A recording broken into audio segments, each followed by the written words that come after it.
Bismillahirrahmanirrahim. Assalamualaikum warahmatullahi wabarakatuh. Waalaikumsalam warahmatullahi wabarakatuh. Alhamdulillahirrahmanirrahim. Dan kainuri asdadi rantai wa mubarakah.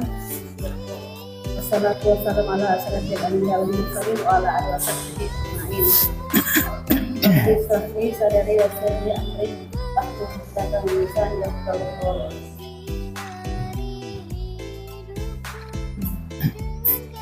ya, syukur alhamdulillah. Senantiasa yang selalu kita katakan kepada Allah Subhanahu wa taala merupakan kesimpulan kita bahwa pada hari ini kita masih sempat hadir di tempat yang berbahagia ini untuk mengikuti kegiatan rutin kita, yaitu pengajian majelis taklim Kecamatan Badia. Salam dan taslim juga tak lupa pula seharusnya kita selalu menyampaikan untuk baginda Nabi besar Muhammad sallallahu alaihi wasallam, Allahumma sallim wa sallim wa barik alaih,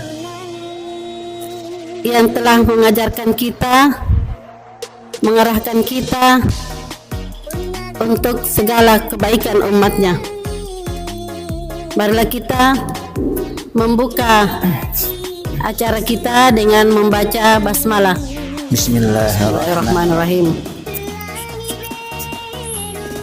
Ya, selanjutnya untuk menghargai waktu, mari kita persilakan Ustaz untuk menyampaikan materi pada sore hari ini. Assalamualaikum warahmatullahi wabarakatuh. Alhamdulillah, hamdan katsiran thayyiban mubarakan fihi. Asyhadu an la ilaha illallah wa asyhadu anna Muhammadan abduhu wa rasul. Allahumma salli wa sallim wa barik ala sayyidina wa maulana Muhammad wa ala alihi wa sahbihi ajma'in. Qala Allah ta'ala fil Qur'anil Karim, a'udzu billahi minasyaitonir rajim. Ahasiban nasu an yutraku an yaqulu amanna wa hum la yuftanun. Sadaqallahul azim. Ibu-ibu yang dirahmati oleh Allah Subhanahu wa taala, kita kembali memanjatkan puji syukur kehadirat Allah Subhanahu wa taala. Jadi salawat dan salam tak lupa pula kita kirimkan kepada junjungan kita Nabiullah Muhammad sallallahu alaihi wasallam yang telah membawakan kita suatu ajaran yang hingga sampai hari ini kita masih berpegang teguh kepadanya.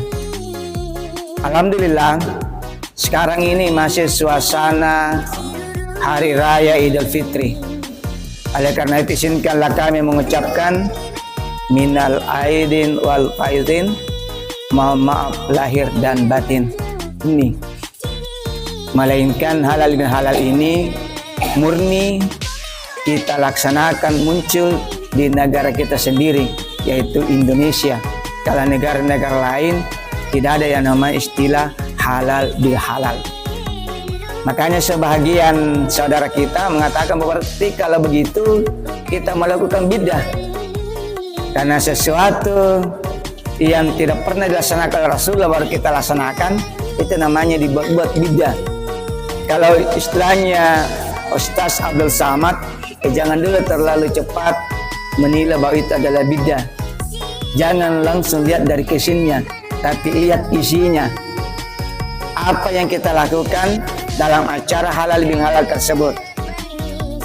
Jadi yang pada intinya sebenarnya halal bin halal adalah saling melepaskan, saling menghalalkan, saling melepaskan tentang apa yang tertekan dalam hati kita.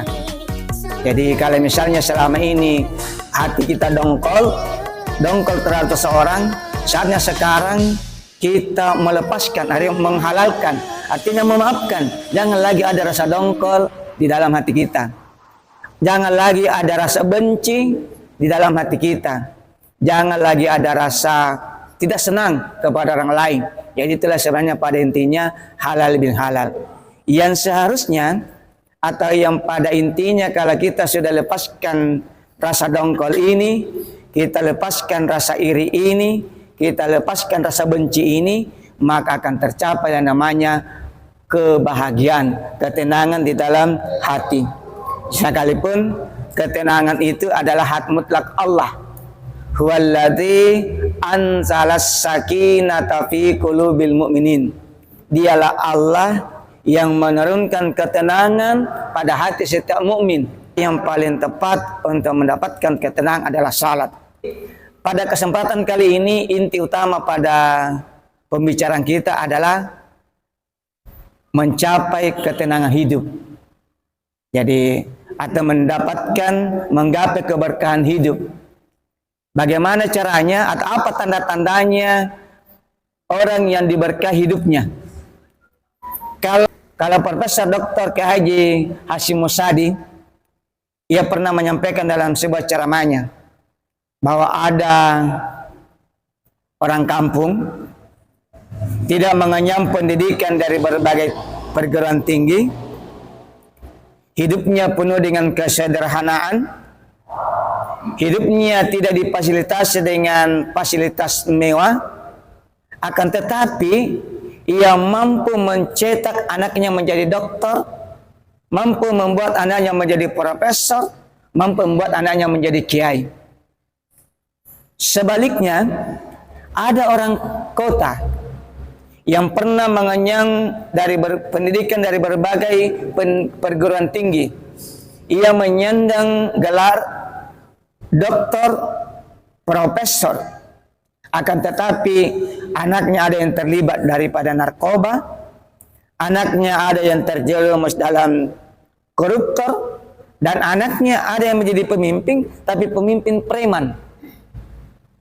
Tentu muncul pertanyaan kita, apa kira-kira yang menyebabkan sehingga orang kampung ini yang tidak begitu tinggi pendidikannya mampu mencetak anaknya menjadi profesor, menjadi dokter, menjadi kiai. Sementara orang kota ini tidak mampu mencetak anaknya menjadi seperti tadi. Tentu di sini ada dilihat daripada keberkahan dalam hidupnya lagi.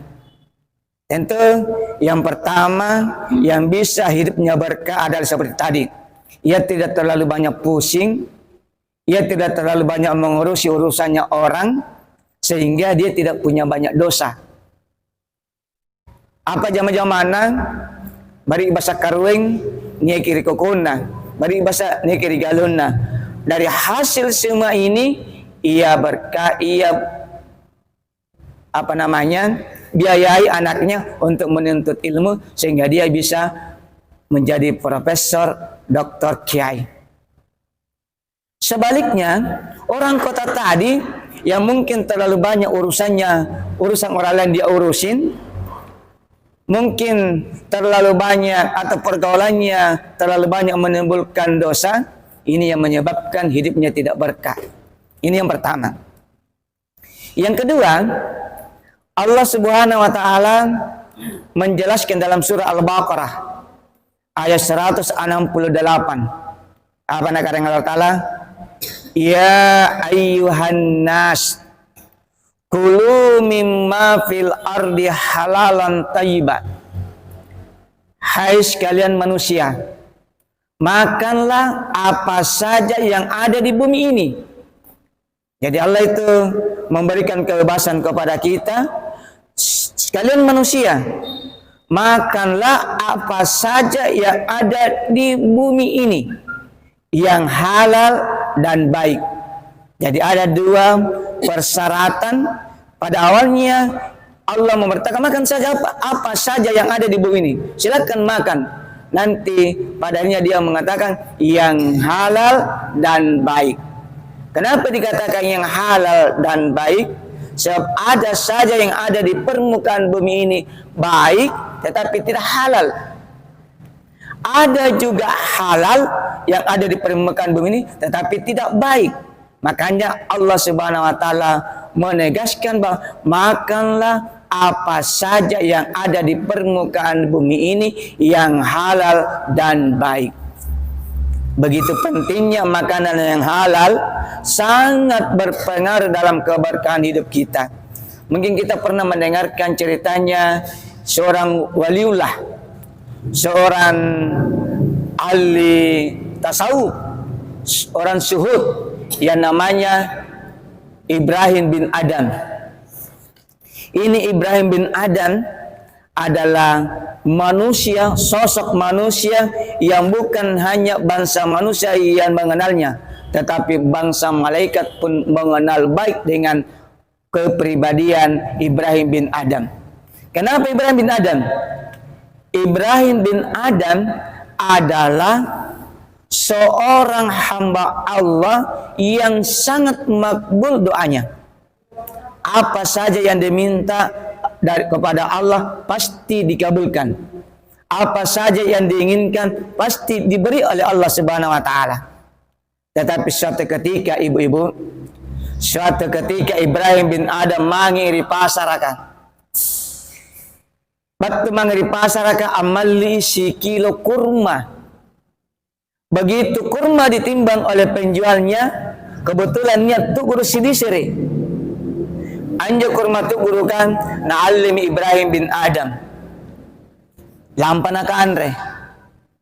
Karena harapan tanggapannya Ibrahim bin Adham, kurma yang jatuh itu adalah temannya kurma yang ditimbang tadi oleh penjual kurma. Maka dia makan tanpa ragu-ragu. Suatu ketika Ibrahim bin Adham melakukan perjalanan. Kemudian dia melewati sekumpulan malaikat. Sementara berbincang-bincang. Siapa yang diperbincangkan? Kebetulan yang diperbincangkan adalah Ibrahim bin Adham. Malaikat yang satu mengatakan, "Tesane Ibrahim bin Adham. Beliau adalah hamba Allah yang suhud. Hamba Allah yang diterima doanya selama ini. Tidak pernah doanya tertolak oleh Allah. Apa saja yang diinginkan pasti dikabulkan oleh Allah." Mendengarkan perkataan malaikat yang satu ini, dijawab oleh malaikat yang lain, "Iya, itu Ibrahim bin Adham yang dulu. Apa yang diminta diberikan. Apa yang dia inginkan diberikan oleh Allah. Tapi sekarang tidak lagi, gara-gara kurma satu biji." Mendengarkan ucapan malaikat ini, Ibrahim bin Adham kaget. Kemudian dia teringat betul, pernah ia makan satu kurma. Sebiji saja kurma, ibu. Sili saja kurma. Anun tugur di poleri, inja timbangan sumpah deh. Gara-gara itu saja sampai tidak diterima lagi doanya. Akhirnya apa? Karena Ibrahim bin Adham ini ingin betul kembali seperti semula, maka dia kembali ke pasar, ia mencari penjual kurma. Tapi apa yang didapati? Penjual kurma sudah tidak ada. Ditanya, "Mana penjual kurma yang ada di sini?" Maka anak muda mengatakan, "Kenapa?" Dia bilang, "Saya mau cari dia." Dia bilang, "Dia sudah meninggal." Dan jadi, karena ada kurma yang saya makan satu biji, harus saya minta halalnya. Dia bilang, "Sudah meninggal." Kalau begitu kamu anaknya. Kamu anaknya bisa mewakili bapakmu untuk menghalalkan kurma yang saya makan cuma satu biji. Apa jawaban anaknya? "Saya tidak akan berani memaafkan kecuali kalau Anda mau mendatangi semua saudara-saudara saya. Saya bersaudara sebanyak 9 orang. Datangi semuanya. Kalau saudara kami menghalalkan, maka saya pun akan ikut menghalalkannya." Apa yang terjadi? Ibrahim bin Adham terpaksa mendatangi semua saudara-saudaranya, minta untuk dihalalkan kurma yang satu biji ini. Bayangkan ibu-ibu. Bagaimana yang kalau miliaran? Bagaimana kalau yang jutaan? Kembali saya ingatkan ibu-ibu. Kembali saya ingatkan ibu-ibu. Biasa kejarian ni capat-capaki aja pakai mari ke kona tahuan niat kalau kutu guru kelle kibinting. Itu guru ji. Apakah pernah nambi patana tenan tu guru? Kira-kira pernah patana ngambil ke tenan tu kalau kuah? Mungkin kita mai terdapat kan untuk guru ji. Tidak mungkin tahu kalau lama anak nerang kasih batu nang main. Mesti nak buang berarti tugur karena. Di mana ada aturan ibu? Karena pun niat berbuah nak tu guru jang injo halal lainnya. Nah, inilah yang menjadi biasa. Ini sangat berpengaruh kepada keberkahan hidup kita.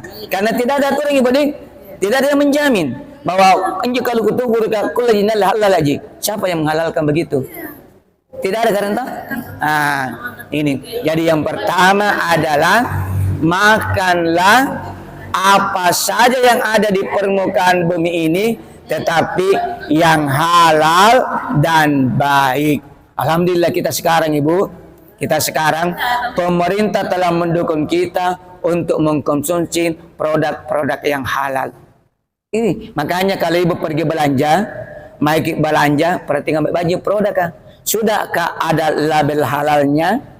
Kalau tidak ada label halalnya, jangan dulu kita beli. Stop dulu makanan yang tidak ada jaminan bahwa produk ini adalah halal, demi mendapatkan keberkahan dalam hidup kita.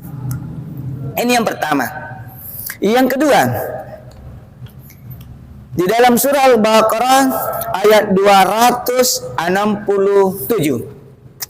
Jadi bisa kita baca surah Al-Baqarah ayat 267. A'udzubillahi minasyaitonirrajim. Ya ayyuhalladzina amanu anfiqu min thayyibati ma kasabatum arajna lakum minal ard. Ini ayat yang kedua yang merupakan persyaratan agar hidup kita diberkahi Allah Subhanahu wa taala. Ya ayyuhalladzina amanu anfiqu min thayyibati ma kasabatum wa mimma akhrajna lakum minal ard. Apa artinya? Ya ayyuhalladzina amanu, he sikam matau matapaka yang beriman. Anfiqu min thayyibati ma kasabatum, infakkanlah yang baik-baik, apa saja dari hasil usahamu yang baik-baik. Jadi infakkanlah apa saja hasil usahamu yang baik-baik. Maka sahabatun di sini mengatakan bahwa maka sahabatun di sini apa saja dari hasil usahamu. Hasil sakit masuk gajita, ibadi gajita, apa honorta dan lain-lain sebagainya.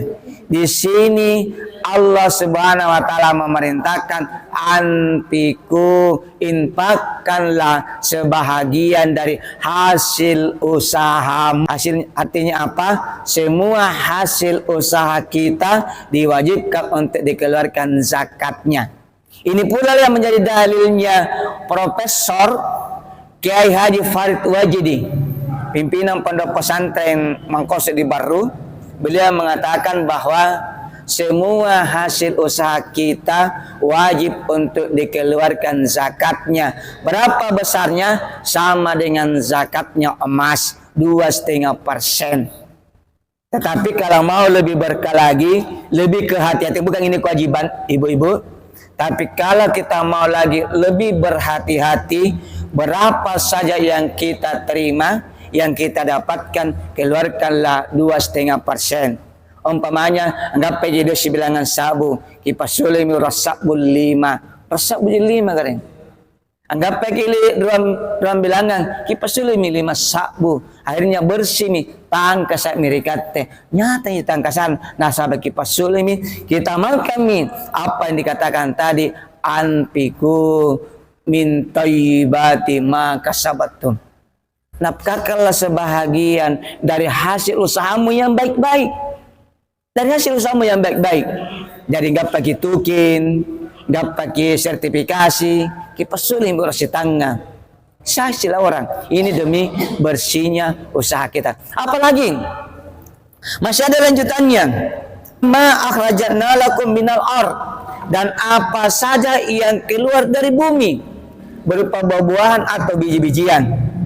Dari niat gabata, niat bata rata, jangan lupa kita keluarkan zakatnya.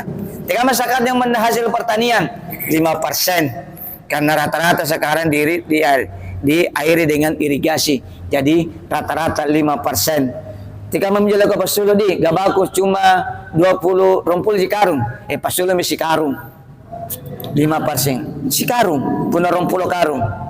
Punah 30 karung, share 10. Punah 40 karung, ke pasulu murang karung. Iya, ke pasulu murang karung. Ini demi kehati-hatian kita agar semua yang kita konsumsi sudah bersih di sisi Allah Subhanahu wa taala.